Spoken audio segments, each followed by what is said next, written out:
Muy buenas tardes, estamos hoy de manteles largos en encuentros con un invitado muy especial, el maestro en arquitectura Gerardo Romero Altamirano. Bienvenido, Gerardo, y muy buenas tardes a todos.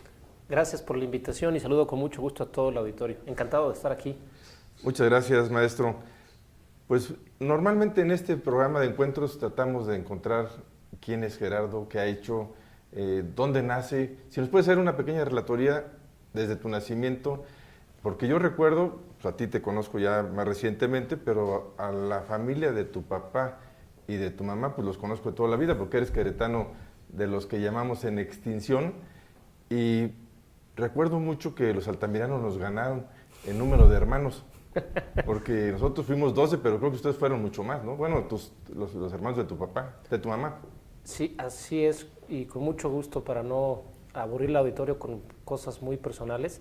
Efectivamente, yo soy nacido en Querétaro, nunca he vivido fuera de la ciudad. He tenido, desde luego, oportunidad de conocer muchos países del mundo, pero afortunadamente cada que regreso de cualquier destino me da gusto refrendar que es el mejor lugar en el que pude haber nacido, en Querétaro, en México.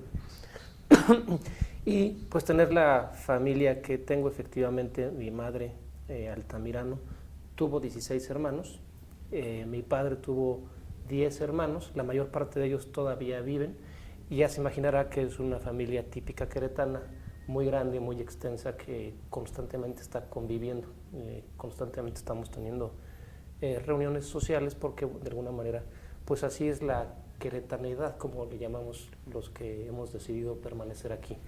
Y bueno, básicamente también estudié en una escuela primaria muy tradicional de la época, el Instituto Queretano. Hice la preparatoria en el San Javier, también del Colegio Marista. Los maristas. Y posteriormente estudié arquitectura y mi maestría también en arquitectura en el Instituto Tecnológico de Querétaro, también una escuela de toda la vida acá en el estado. He realizado estudios en otras universidades también locales y nacionales, pero básicamente acá estamos, ¿no? Posgrado en el Tecnológico Regional de Querétaro, en arquitectura. Luego a veces es lo que nos llama la atención, un arquitecto que ha estado metido en los negocios, porque sé de tu actividad empresarial que tuviste, como director de Coparmex muchos años, con muy buenos resultados. Gracias.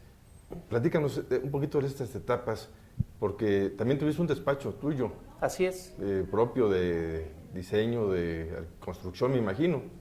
Así es. Bueno, básicamente inicié como muchos arquitectos con un trabajo, pero también haciendo mis propios proyectos por fuera, es decir, con un trabajo fijo, pero haciendo proyectos, lo cual me fue llevando a evolucionar, a crear un despacho que duró 11 años, y justamente lo cerré a partir de que obtuve el cargo como presidente del Instituto Electoral.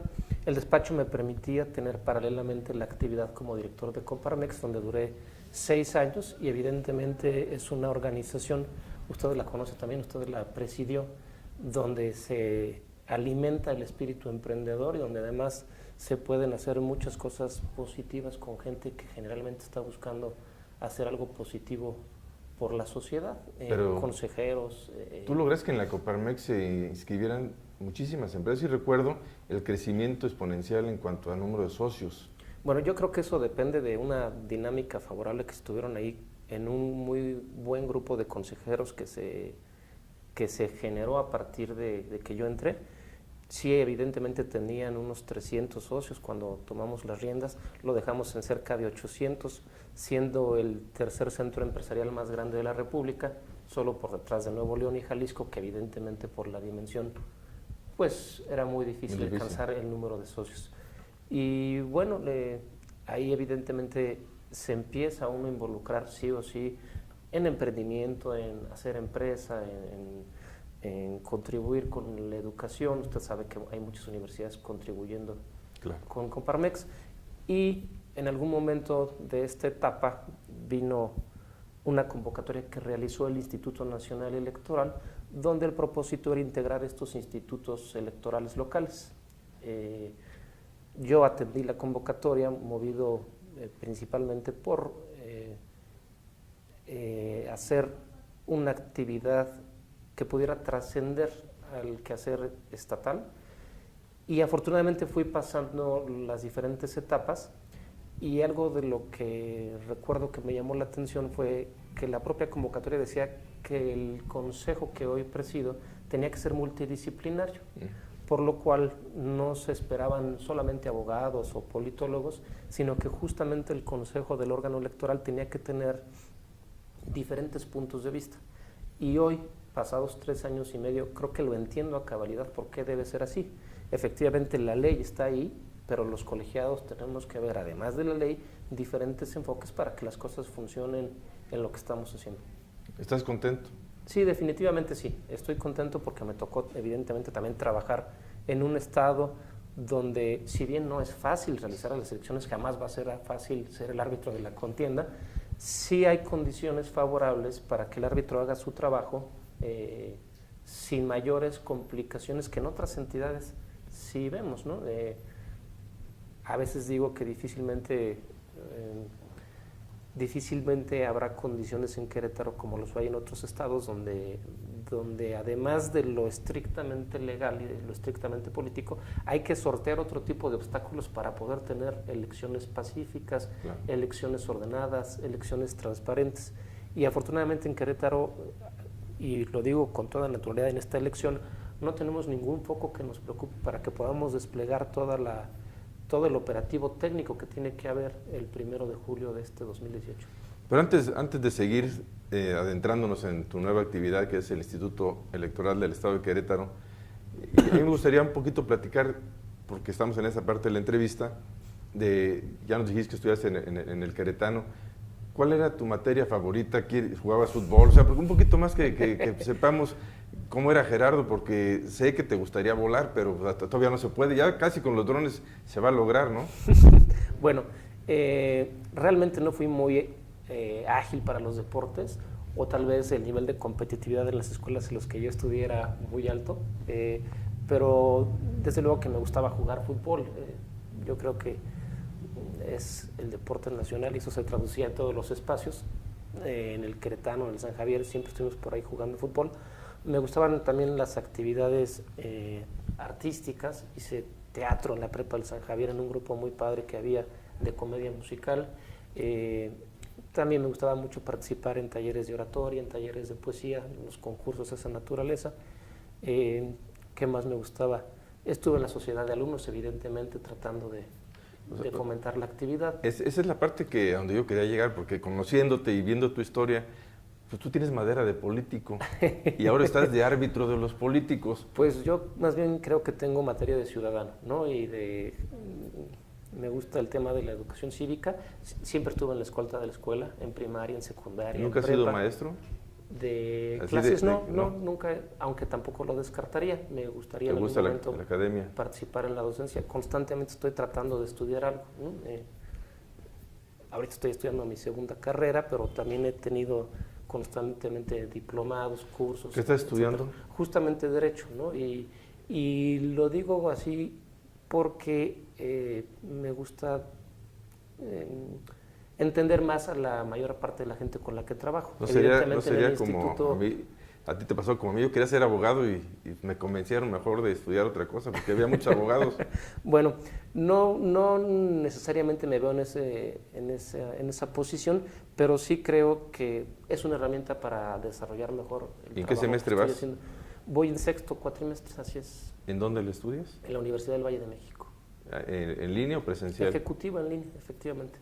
No se trata de emprender ahora una especie de nuevo proyecto de vida, sino de sí tener nuevas herramientas que me ayuden a realizar la cuestión electoral, ¿no? Y para ciertas cosas se requiere tener el título de abogado. Yo también quise estudiar, pero en mis épocas, cuando todavía tenía, digamos, la energía para estudiar otra carrera, no había esa cuestión de línea. Y como que volver a meter el sándwich en la mochila ya como que no me dio mucha ilusión. Entonces ya dejé pasar el tiempo. Pero ahora soy abogado en forma, digamos, lírica. A mí me apasiona también el derecho. Y yo creo que es una estrategia. Porque lo que aprendes, y esa es la ventaja de estudiar en línea, que digo que estudias más que en lo presencial. Sí, en ocasiones sí. Incluso pues hay momentos en que de plano sí hay que bajar la carga para poder cumplir al 100% con la Te vas a actividad. graduar antes de que salgas del instituto, ¿no? Seguramente sí, espero que así sea. Ahorita llevas buenas Sería una mala calificaciones. noticia de que no fuera. ¿Llevas buenas calificaciones? Pues yo creo que sí. Bueno, si no quieres presumir, pues está bien, pero vas aprobando, digamos, todo. Sí, por bastante más que aprobar. ¿Y cuál rama del derecho es la que más te gusta? Definitivamente, más bien lo que estoy tratando de hacer es ¿Derecho electoral? cada vez enfocarme más con mayor precisión a lo que estamos decidiendo. Y es que es una rama del derecho que está cambiando constantemente. Lo que hoy es vigente, probablemente mañana con una sentencia en cualquier órgano jurisdiccional deja de ser vigente. Y hay que estarse actualizando todo el tiempo. Eso hacen todos los abogados ahí en el instituto. Y evidentemente nosotros tenemos que estar a la par, sin que se menoscabe de ninguna manera la naturaleza multidisciplinaria del colegiado.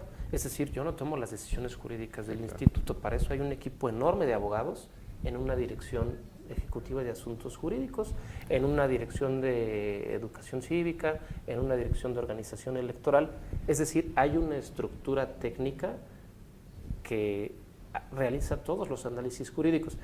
Y tan es así que tenemos un buen equipo de abogados ahí que, por darles un dato, en los últimos 9 meses de gestión, muchos de los cuales tienen que ver ya con la actividad del proceso electoral, en el 96% de los casos el criterio del instituto ha prevalecido. Esto quiere decir que solo en el 4% de los temas que hemos decidido en el Consejo General ha habido alguna corrección por algún órgano jurisdiccional. Y una pregunta que a lo mejor ya sí entrando un poquito más a lo que estás haciendo ahora, que mucha gente nos hemos preguntado, ¿por qué cambiar del IFE a línea? Aunque no está en tu cancha, pero tú debes tener información sobre esa decisión.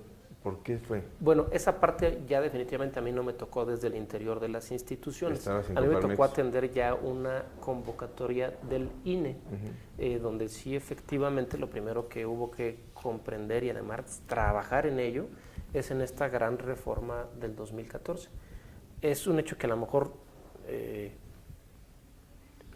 poco se entiende si no se analiza, pero estrenar una reforma que se acaba de publicar en el mismo año en el que tienes elecciones o en el que inicias el proceso electoral puede llegar a ser bastante complejo, sobre todo cuando se insertan en esa reforma temas muy novedosos como el de la paridad de género, el de las candidaturas independientes, entre otros temas que nosotros tuvimos que empezar a aplicar como uno de los estados que tuvimos proceso electoral el año que se aprobó esa gran reforma, que por muchos conocedores ha sido calificada como la reforma más profunda en los últimos 20 años de la historia moderna de nuestro país, ¿no?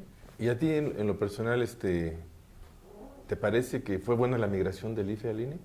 Lo que yo creo es que es muy poco afortunado que el árbitro opine de las reglas del juego. El árbitro tiene que hacer que las reglas del juego se cumplan, pero con posterioridad a que termine este proceso electoral, desde luego que haremos otro análisis, como lo hicimos al final del 2014-2015, un análisis pormenorizado de cada detalle con el que nos enfrentamos. Compromiso de entrevista cuando salgas del Instituto Electoral para que nos digas exactamente, porque yo te digo como ciudadano, que ya tengo buen rato en este lado de la cancha, a mí se me hizo como muy arriesgado desbaratar una institución que tenía un gran prestigio como el Instituto Federal Electoral, para migrar a otro instituto prácticamente igual, prácticamente. O sea, como que no entendí. Creo que más lo que cambia, y tú me dirás si estoy mal, es los consejos o la parte regional, pues un poquito que se subió a la parte nacional. Es una de las cuestiones, pero sí hay varios cambios, algunos de ellos de forma, como pudiera ser el nombre de los institutos, pero hay unos más profundos, como puede ser que el INE es de alguna manera órgano rector de un sistema electoral nacional nuevo en el cual todos estamos insertos, al menos las autoridades electorales administrativas, los 32 institutos electorales locales y el Instituto Nacional Electoral, donde ellos generan criterios que son de observancia de todos los institutos y donde, por otro lado, también ellos, cuando digo ellos me refiero al Instituto Nacional Electoral, asumen funciones que antes de la reforma estaban desconcentrados en cada uno de los estados. La fiscalización, la capacitación, en fin, una serie de cuestiones que sí tienen un impacto importante en la organización de las elecciones. Bueno, regresamos en un momento más con Gerardo Romero Altamirano en esta entrevista de Encuentros. Buenas tardes, regresamos en Encuentros con el maestro en arquitectura Gerardo Romero Altamirano. A ver, Gerardo, nos quedamos en esta transición del IFE al INE y lo que yo he escuchado de algunos ciudadanos es que pues como que dicen que ahora todas las decisiones se van a tomar en México, que anteriormente el IFE estaba más regionalizado, más digamos, en los estados, y ahora todo el INE está allá arriba. ¿Cómo está realmente? Bueno, estas juntas locales del INE que hay en cada estado siguen existiendo, y además tenemos una profunda relación y una constante comunicación entre esa junta local del INE, que digamos es como la delegación del INE en Querétaro, y el Instituto Electoral de Querétaro. Entre nosotros dos tenemos una profunda coordinación. Ahora bien, nosotros seguimos organizando la mayor parte de las elecciones locales. Ellos organizan todas las elecciones federales. Hay una mayor coordinación, sí, a partir de esta casilla única. Recordarán que antes de la reforma, en los lugares donde nosotros íbamos a votar, había 2 mesas. Compartían el mismo local. En una mesa se entregaban las boletas federales, en otra mesa se entregaban las boletas locales, cada una tenía evidentemente sus urnas, pero cada mesa hacía sus conteos de votos y hacía la distribución de los paquetes. Hoy en día, con esta casilla única, evidentemente ocupamos el mismo local y los mismos funcionarios cuentan todas las elecciones. Eso los ciudadanos en realidad pueden no percibirlo.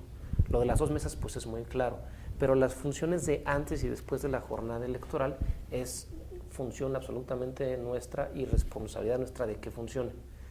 Y el tema de los resultados, bueno, desde la organización del proceso local, si bien hay cierta normatividad que rige ya todo el sistema nacional, nosotros tenemos la autonomía para organizar nuestras elecciones. Sigue existiendo nuestra ley local, nuestra ley electoral específica a nivel local, y nosotros estaremos dando evidentemente también los resultados de todas estas elecciones, los 18 ayuntamientos y las 25 diputaciones. Pero entonces, ¿el cambio fundamental es nada más la administración en la casilla? No, ese es otro de los temas, el tema de la fiscalización y de la capacitación que ya dijimos. Este tema de que sea el Instituto Nacional quien sea el órgano rector del sistema, hoy está traducido de manera muy tangible en un reglamento nacional de elecciones aprobado por el Consejo General del INE, al cual los 32 estados tenemos que obedecer. Y lo digo, es positivo porque este sistema tenía que tener ya diferentes bases que hemos ido construyendo. Hasta ahora que va a haber este proceso electoral de presidencia de la República, se cerrará un ciclo completo de esta reforma. Ya tuvimos sí elecciones en el 2015, 2016, 2017, pero no habíamos tenido elección de presidente de la República con estas normas, ¿no? Y en estas nuevas normas, por ejemplo, yo veo que, por lo que tú me decías ahora, los resultados pueden tardar más. Sí. Porque hay un nuevo esquema de conteo y además de complejidad de contar los votos, ¿no? Así es. Voy a ser muy breve para no confundir el auditorio. Sí, porque es complejo el tema. Pero recordarán que antes, por ejemplo, en las coaliciones o candidaturas comunes, se podía hacer un emblema de coalición, es decir, adicionalmente a los emblemas de cada partido, los que iban en coalición podían hacer un diseño particular, emblema de coalición, y que su candidato con el cual iban coaligados apareciera una vez en la boleta con todos ahí los partidos metidos. Y entonces había esta famosa transferencia de votos, y los partidos coaligados determinaban entre ellos qué porcentaje de la votación iba para cada partido. Fue de alguna manera una de las reformas que tuvimos. Yo quiero pensar que principalmente por una exigencia ciudadana que dejara de existir esta transferencia de votos. Con la reforma deja de haber transferencia de votos, pero eso implica que dejó de haber transferencia de votos, pero no deja de haber coaliciones. ¿Esto qué implica? Que cada partido postule en la boleta al mismo candidato con su emblema de partido. Entonces un candidato puede aparecer en la misma boleta tantas veces como partidos coaligados. Y el ciudadano lo puede votar por el partido, por cualquiera de los tres puede partidos. Puede partir por un partido, o por los dos, o por los tres, o por los cuatro. ¿Puede cruzar los tres? Siempre y cuando no cruce a dos candidatos diferentes. En ese caso, evidentemente, se anula. Claro. Pero si tacha muchas veces o marca muchas veces al mismo candidato, es un voto para válido. Ese candidato. De ninguna manera son 5 o 4 o 3 votos para ese candidato. Porque eso pasó anteriormente. En la ley anterior, alguna gente votó por un partido que estaba postulado una persona por diferente partido. Y bueno, concretamente se habla de la candidatura del Senado de Enrique Burgos, que estaba postulado por el Partido Revolucionario Institucional y por el Partido Verde, y que mucha gente cruzó las dos. Eso es válido, mientras sea el mismo candidato. Pero creo que en aquel tiempo no era algo, creo que... Si no iban o sea, si aparecía el mismo candidato con emblemas distintos, en este momento... Es que había coalición estatal, pero no federal, creo que fue el rollo. No sé cómo estuvo. La verdad es que no sí, son cosas que ya hace tiempo que pasaron, hace 6 años. Y particularmente esa elección de senadores no me toca a mí organizarla, sí, claro. Esa corresponde al INE. Pero en la casilla, ¿cómo traducimos o cómo impacta que no haya transferencia de votos y que cada partido vaya por separado en la boleta? Pues que los ciudadanos que integran la mesa directiva de casilla tienen que separar todas las formas diferentes de votar. ¿Y esto va a afectar en la cantidad de votos para el registro, para conservar el registro? Desde luego. Esa es la más importante. Eso es lo más importante. Claro. Por eso tenemos que dividir en la casilla para ver cuántos votos en realidad tuvo cada partido. Porque no es lo mismo que un ciudadano quiera votar por un candidato marcando solo un partido que marcando 2 o 3 por el mismo candidato. A lo mejor su voluntad es que solamente quiere darle su voto a ese candidato por ese partido. Y nosotros llegamos, en base a esas divisiones, a esas separaciones de las boletas, al número de votos que tuvo cada partido. Es que antes, por lo que tú decías, la cesión del porcentaje era para conservar tu registro. Es probable que haya sido por eso, ¿no? Pues sí, no podemos afirmar. Y ahora no, ahora ¿sabes qué? Vas a jugártela y puedes perder tu registro. Interesante. Otro tema, Gerardo, que llama la atención en esta nueva ley son las precampañas, el intercampañas y la campaña. ¿Tú cómo lo ves desde dentro de, aunque ya sé que tú eres el que estás allá en el árbitro, pero cómo lo has visto? ¿Para ti ha sido más sencillo, más complejo? Porque también tienes que fiscalizar qué están haciendo los candidatos. Y antes de entrarle eso, nada más para redondear la parte de lo que decíamos de los conteos de votos en las casillas, la parte más impactante es que es más lento, es más tardado. Claro. ¿No? Es más tardado y entonces los resultados salen un poco más tarde con respecto a otros procesos. Para que no se desespere la raza cuando empiecen a fluir la información. Así es, y mire, yo le puedo decir una cosa que pocas veces se sabe y que suele generar mitos, leyendas urbanas, rumores, fake news, como ustedes las quieran llamar. Es que los paquetes, mientras se van de la casilla al consejo, ahí los cambian y moten votos. Hoy es complicadísimo, nada más porque no puedo decir que imposible. Es complicadísimo que pueda ocurrir una cuestión de esas y que afecte al resultado de la elección, porque en esa mesa donde los 6 ciudadanos van a estar contando los votos de sus vecinos, están presentes también un representante por cada partido político y un representante de los independientes que vaya a haber en cada elección. Todos están pendientes de cómo se están contando los votos y todos son testigos de cómo los funcionarios ciudadanos llenan el acta. Esa acta, que es firmada por todos los personajes que le acabo de comentar, la escaneamos y la ponemos en línea en conjunto con todas las demás actas de todas las casillas. Ya no puede cambiar en el camino. No puede cambiar en el camino. Y cualquier ciudadano el día de la jornada electoral, esté en Querétaro o esté en Timbuktu, puede meterse a nuestro PREP y ver el acta que quiera. Y la ve firmada por los representantes de los partidos, por los funcionarios, y además puede ver que esa acta es coincidente con el cartel que nosotros pegamos afuera de cada una de las casillas. O sea, entonces, debemos sentirnos tranquilos absolutamente en los resultados, que serán resultados cuidados y verídicos, ciertos. Así es. Y otra garantía, están 11 partidos que se llevan su copia del acta. Claro.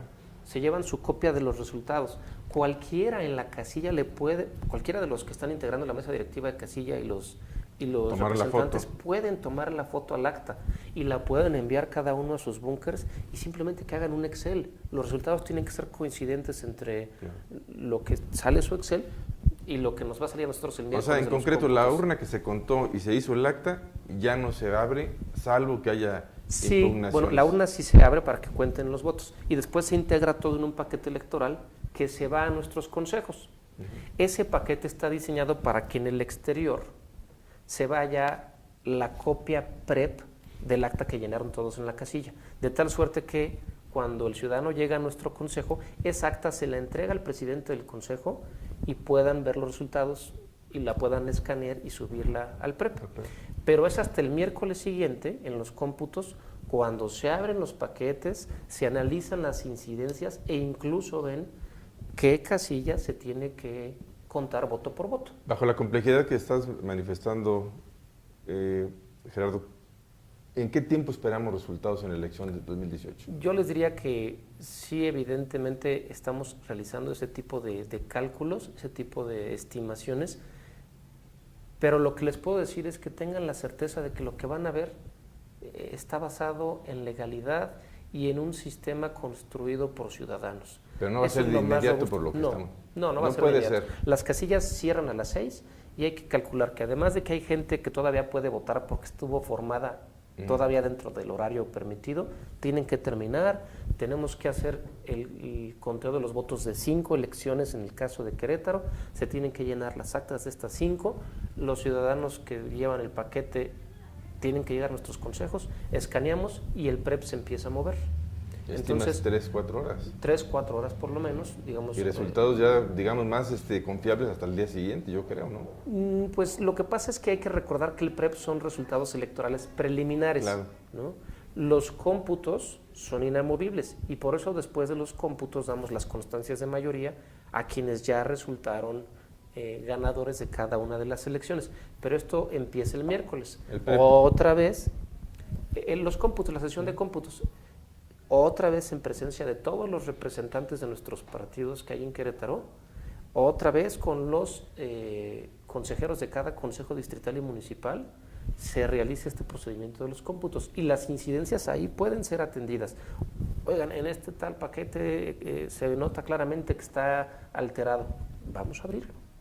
Y voto por voto. Evidentemente está claramente definido en la ley cuáles son los supuestos para abrir los paquetes. El voto no por nada voto. más porque alguien diga, oigan, hay que abrir todos los paquetes. No, a ver, los supuestos están plenamente establecidos en la ley. De tal suerte que desde que entran los votos a las urnas el día de la jornada electoral hasta que nosotros le damos la constancia, ese proceso está multiobservado, absolutamente transparente y cualquier ciudadano lo puede ver en las sesiones públicas o en el PREP o en cualquier momento. Bueno, que no nos desesperemos. El PREP es una cosa, pero los resultados oficiales van a tardar por la complejidad que hay ahora. El día de la jornada electoral no hay resultados electorales, pero nunca ha habido resultados definitivos el día de la jornada electoral. No, ha habido veces que, por ejemplo, en el caso de Coahuila, que se repitió, ¿no? Pero ¿cuánto tiempo después se tomó esa decisión? Yo creo que lo que comentas es muy cierto y hay que tenerlo muy en cuenta, que no debemos esperar resultados definitivos el mismo día de la jornada. Y es bueno saberlo, porque empiezan las especulaciones y la autoproclamación de ganadores, como pasó en el 2015, que todo el mundo salió en rueda de prensa a decir ganamos. Y pues después la autoridad tuvo que decirles, ganaste, pero no quedaste, o como le quieran decir, ¿no? En realidad, el día miércoles sabremos con certeza absoluta quién ganó. El domingo tenemos el PREP, que es una herramienta muy indicativa de cómo se están dando las tendencias de las votaciones. A partir de las 6 de la tarde el PREP, bueno, dices... No. Las casillas cierran a las 6. Vamos a poner pero a partir de la ahí primera información del PREP, pueden ocurrir una serie de circunstancias. En primera, que los de la fila ya hayan concluido. Lo cual puede llegar hasta las 7, no sé. Sí. Hay que contar las 5 elecciones. Hay que llevar estos paquetes de cada una de las elecciones, las federales a la oficina del INE, las locales a la oficina del INE. Ya no le demos más vueltas, los esperamos al día siguiente. Después de las 10 de la noche vamos a ver una actividad más más prolífero, Pero por así decirlo, del PREP. es bueno saberlo porque empieza a fluir la información. Sí, Y luego, puede empezar a influir como las palomas mensajeras, ¿no? Sí. A lo mejor llega una, otra, pero hay un momento en el que llega el grueso, La parvada. en el que llega el grueso y empezamos a ver un movimiento más importante en el PREP. Pero insisto, la gente tiene que estar confiada en que cada una de esas actas que estamos subiendo al PREP la pueden ver, a qué casilla corresponde, pueden ir al lugar físico y van a ver los resultados pegados, los pueden comprar porque tienen que ser idénticos. todo es comprobable. Todo es comprobable en materia electoral o todo es impugnable, ¿no? Pero mira, si se puede comprobar, eso va a traducirse en pocas impugnaciones. Porque si Esperemos tú que dices, sea. oye, a ver, no es cierto, yo estuve en la casilla fulana y vi que íbamos claramente, toda la gente que saludé ahí eran a favor de mi candidato, que ve el acta y diga, pues bueno, fue una percepción o eso me quisieron decir, porque también ya ves que Así ahora es. en la actualidad te dicen una cosa y se Eso hace es bien otra cosa. importante y actualmente en los procesos electorales está influyendo mucho la rumorología. Algo de lo que hemos tratado de hacer en el instituto son dos cosas. Una, generar certeza y legalidad desde que iniciamos el proceso electoral. Ir construyendo certeza, diciendo las reglas cómo van a ser, los lineamientos en paridad, en candidaturas independientes, etcétera. Y en segundo, abrir canales de comunicación rápidos y oportunos, no solo con los medios de comunicación tradicionales, que yo los considero aliados permanentes del instituto, sino con toda la ciudadanía, porque hoy todos los ciudadanos somos un medio de comunicación.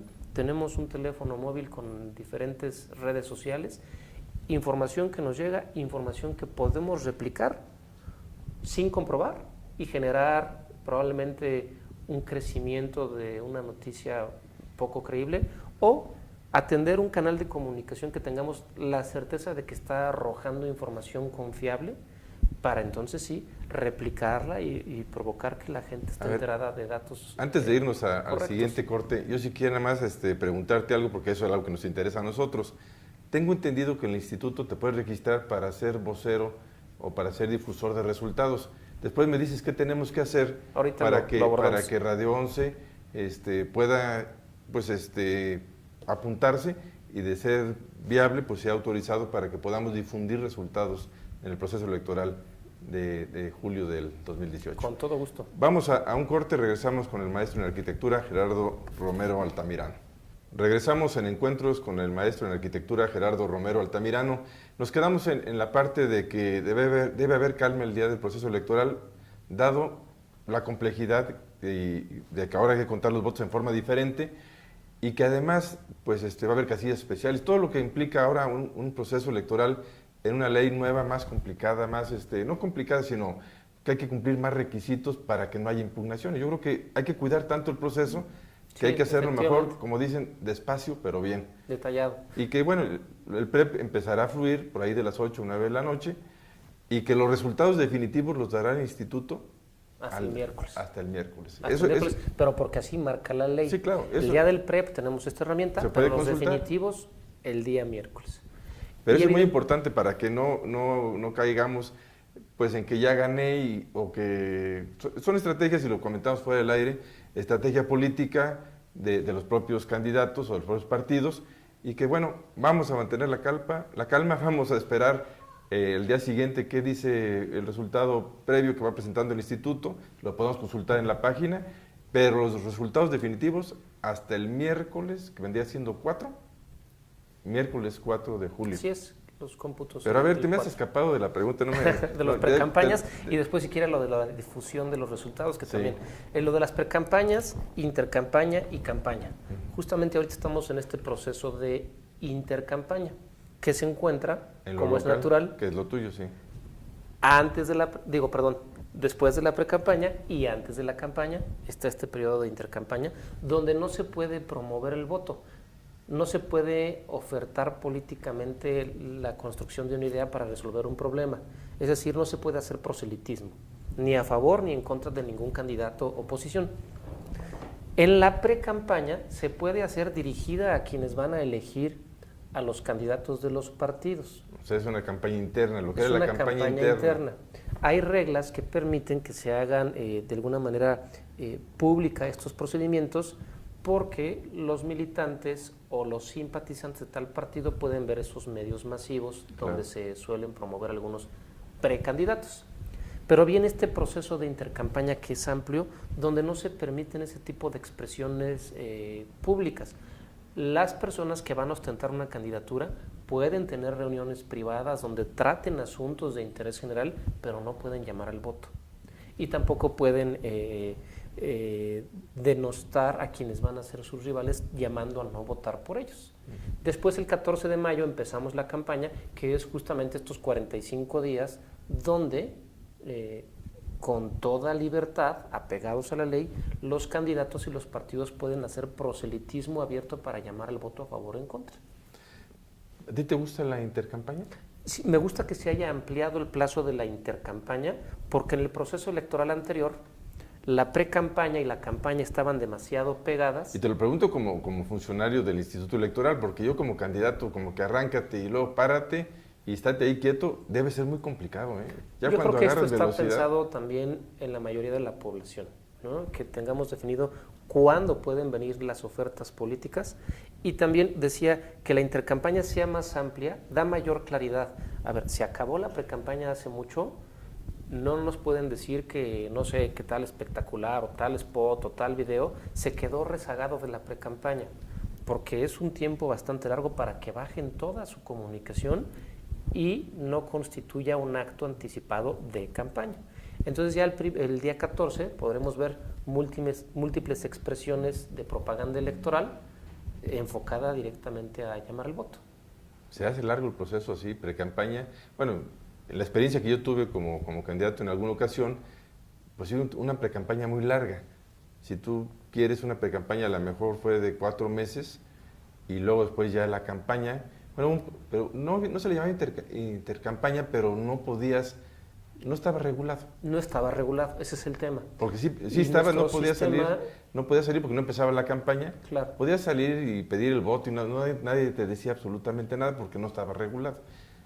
Pues sí, viéndolo bien. El sistema tiende a regular cada vez más cosas, lo cual puede ser sano, ¿no?, para la autoridad electoral, pero sí lo vuelve más complejo de explicar y de entender para un ciudadano que se involucra en un proceso electoral solamente en las fases más notorias del proceso electoral.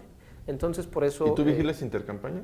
Desde luego, y todos los ciudadanos pueden vigilarla. Si sí, alguien en este momento alguien considera que algún actor se está saltando las reglas, lo pueden denunciar, y nosotros seguimos un procedimiento. ¿Has multado a alguien en algún proceso electoral? Sí, desde luego, en el proceso electoral multamos a muchos actores y a varios partidos políticos. ¿En este proceso todavía no cae nada? Multas todavía no ejercemos en este proceso electoral, pero sí hemos tenido denuncias tanto del año pasado como de este proceso.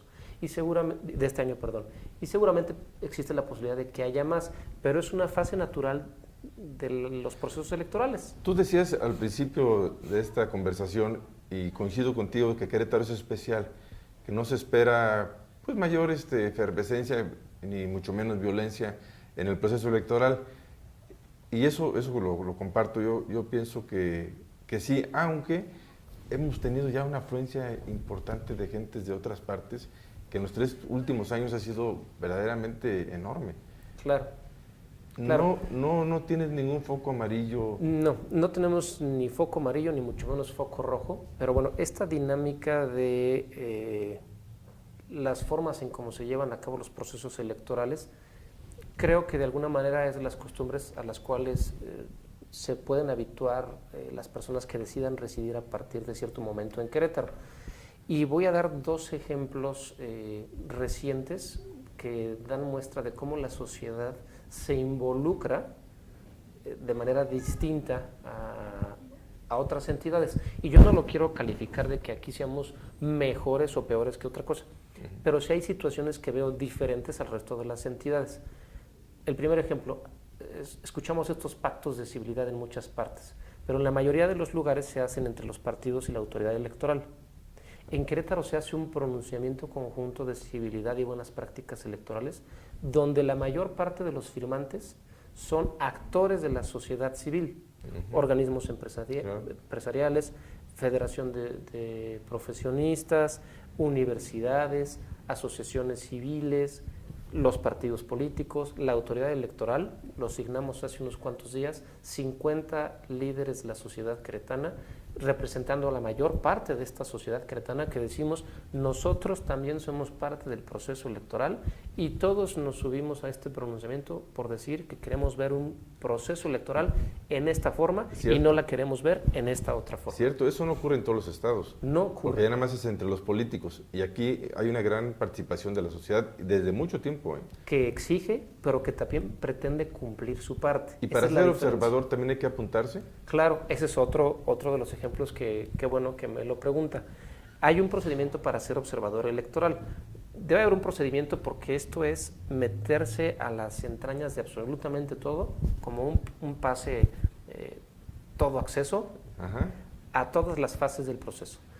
Pero un dato, hasta los vestidores, diríamos, en el digamos, mundial. al camerino, a todas partes. De eso se trata, de transparentar. Y un dato muy relevante, Querétaro, a través de este Instituto Electoral del Estado de Querétaro, es el que más observadores ha acreditado a nivel nacional. A nivel nacional. A nivel nacional, cuando no somos 118 ahorita acreditados, hay otros en proceso, cuando no somos una de las entidades con mayor población. Sí, ¿no? Es decir, somos de los que tienen menor población y de los que tienen más observadores.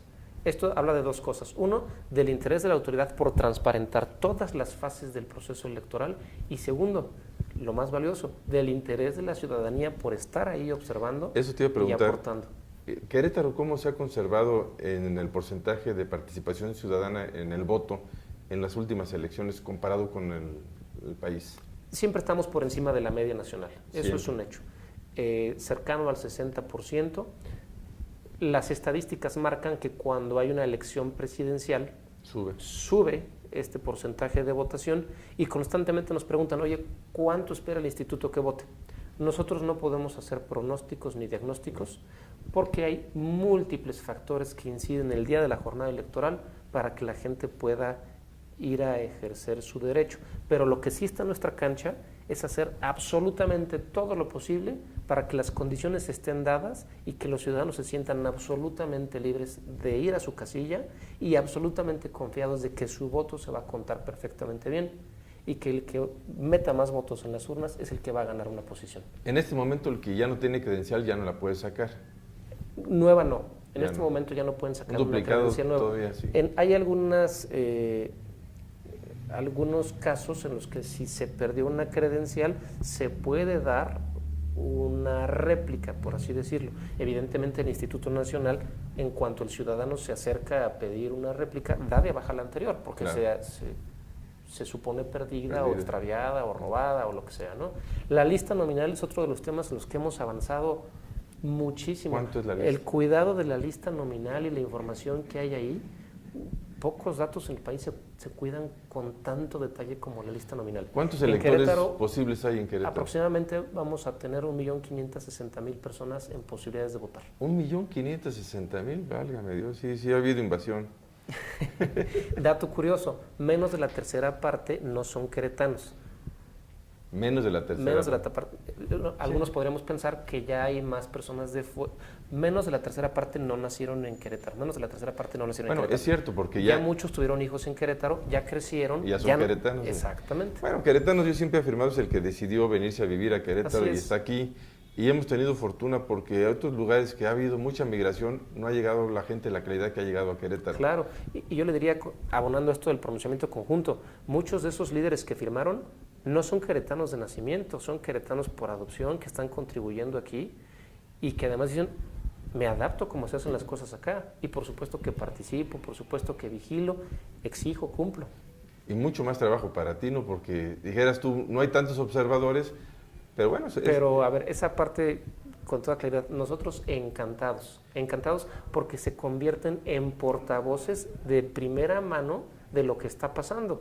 Bueno, tú tienes una frase que lo engloba esto que me estás platicando. Dice, trabaja fuerte y diviértete más. Yo creo que, pero diviértete más disfrutando lo que estás haciendo. Desde luego. No, desde ya trabajé, ya dieron las 6, ya me voy a la parranda, ¿no? Por eso la primera parte es trabaja duro, ya después de eso diviértete. Pero yo lo tomo en las dos partes, ¿eh? En la parte de que disfrutas tu trabajo, y lo percibo, o sea, como que estás contento, estás pleno en lo que estás haciendo, y transmites la confianza, que eso también lo quiero manifestar. Gracias. Porque para mucha gente pareciera que todo está mal. Y también yo creo que tenemos que decir que hay cosas que se hacen bien, y en Querétaro, al menos es de lo que yo conozco, y pues ya estás tú ahí al frente hace algunos años, se han hecho bien las cosas en el Instituto Electoral. Gracias. Y por eso nos encanta que nos acompañen estas personas que están observando. Vamos a ponerlo en este orden de ideas. Toda la actividad del instituto está constantemente observada por 11 partidos políticos, con intereses legítimos, pero diversos entre sí. Totalmente, claro. Son, de alguna manera, 11 auditores de cada una de nuestras decisiones. Más aparte. Pero además hay una cadena jurisdiccional con un tribunal electoral del estado de Querétaro, con una sala regional especializada en Monterrey, con una sala superior en la Ciudad de México. Aparte tenemos un órgano de control, aparte tenemos una entidad superior de fiscalización. Es decir, creo que difícilmente habrá una institución pública tan observada por tantos mecanismos. Y por a veces, eso, mientras más lo observen, es mejor para nosotros, para que no se generen estas noticias falsas, estas percepciones de lo que antes era y que se cree que todavía sigue existiendo. Y ahora la pregunta difícil de la tarde. ¿Cómo ves que hayan incluido al Bronco al proceso? Es una decisión que no está del en tribunal, nuestra cancha, pues sí, que no es de las elecciones locales. Yo lo que digo es que todas nuestras decisiones, ahí está la ciudadanía para juzgarlas. El árbitro no juzga el papel de otros árbitros, pero la tribuna... Es difícil de sacar nota aquí con mi estimado arquitecto. Pero bueno, lo entiendo, pero creo que, como bien tú lo dices, no son los institutos, fue un tribunal. Pero no quiero desprenderme de una decisión. Yo lo que quiero decir es que hay un orden constitucional, una estructura organizacional. A mí me toca ser parte del Instituto Electoral del Estado de Querétaro, evidentemente defender todas las decisiones con la ley en la mano, con la voluntad y el acompañamiento de mis colegas consejeras y consejeros, y la ciudadanía puede ejercer su libertad de expresión y por supuesto también su libertad de juzgar nuestras decisiones. Eso lo tengo muy claro.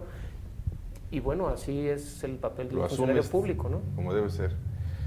Pues nos acabó el tiempo, mi estimado arquitecto, presidente del Consejo del Instituto Electoral del Estado de Querétaro. ¿Alguna cosa que tú quisieras agregar, por favor, para sí, la en gente este tema que ve? comentamos constantemente de cómo sumarse a una ola positiva, de que el proceso electoral salga bien, porque a todos los queretanos y queretanas nos conviene que salga bien, ¿no? Claro.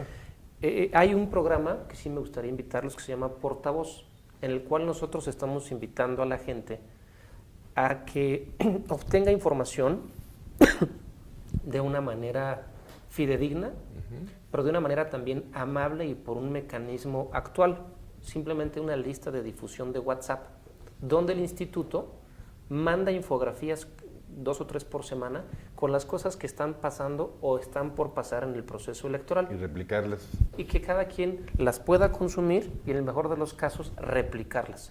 Es bien sencillo, se manda un mensaje al teléfono 442-773-9423, lo repito, 442-773-9423 con la palabra alta. Guardamos este contacto en nuestra lista de contactos y a partir de ahí somos un portavoz responsable. Eso es lo que tenemos que hacer como medio de difusión. Tenemos la información y la podemos replicar. Y no les vamos a mandar documentos súper extensos que les compliquen la lectura. Traducidos en una infografía amable, perfectamente fundamentada desde el punto de vista legal, pero perfectamente accesible para cualquier ciudadano y ciudadana con cualquier tipo de formación. Es una buena manera de participar y bueno, agradecerles el espacio, ingeniero. Pero vas a tener que regresar, arquitecto, porque quedaron muchos temas en el tintero. Mira, aquí teníamos la paridad de género, las candidaturas independientes, en fin, hay muchos temas que a mucha gente nos interesan y ojalá podamos compartir otro día aquí en Encuentros. Ojalá por ahí a mediados de la campaña o ya cerca de los resultados del final del proceso electoral podamos volver a platicar y pues que nos digas cómo vamos. Sobre todo que deseo de veras que tengas mucho éxito, porque el árbitro siempre lleva riesgos en los partidos que se juegan, pero yo estoy convencido que la ciudadanía de Querétaro tiene un mayor nivel de educación democrática y que será bueno para lo que tú realizas. Muchas gracias por todo y esta es tu casa, mi estimado. Gracias, y cuantas veces me inviten, aquí estoy con mucho gusto. Muchas gracias a todos. Terminamos este nuevo episodio de Encuentros con el arquitecto Gerardo Romero Altamirano. Muchas gracias.